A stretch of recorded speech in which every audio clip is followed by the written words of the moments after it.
By the time he died, Henry's kingdom was nearly bankrupt, its people overtaxed, its clergy fractured, yet the palace kitchens still roared with fire, feeding the corpse of a monarchy that could not sustain itself.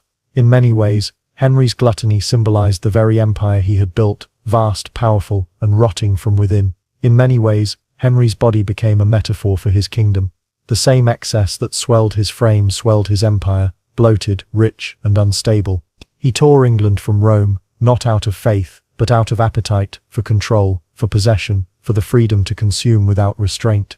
His body mirrored the state he created, powerful, magnificent, and quietly dying from within. His death left behind a paradoxical legacy. To some, he remained the mighty Tudor who reshaped England into a modern power. To others, he became a cautionary symbol of vanity, cruelty, and indulgence.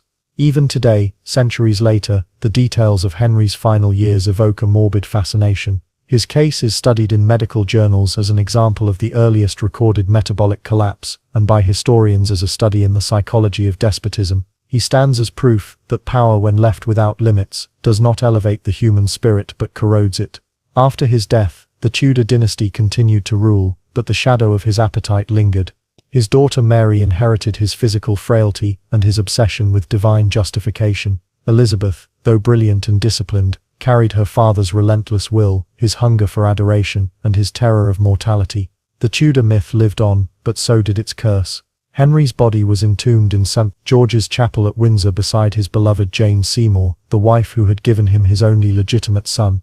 Yet there was a cruel irony in that union. Jane, who had died in childbirth, represented vitality and renewal, while Henry's remains symbolized corruption and decay. Together, they formed a monument to life's two extremes, creation and consumption.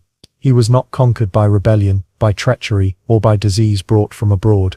He was conquered by the very thing he worshipped, appetite.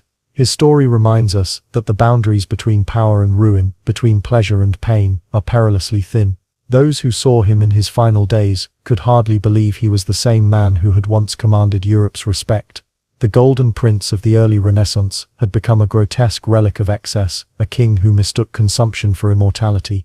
His death marked not only the end of a reign, but the death of an illusion that greatness could exist without restraint.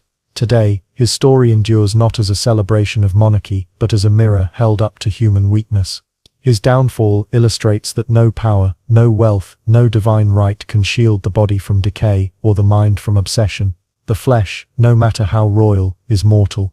In the end, the throne did not destroy Henry VIII, nor did rebellion, heresy, or betrayal. He was undone by something far more human and far more terrifying: his hunger.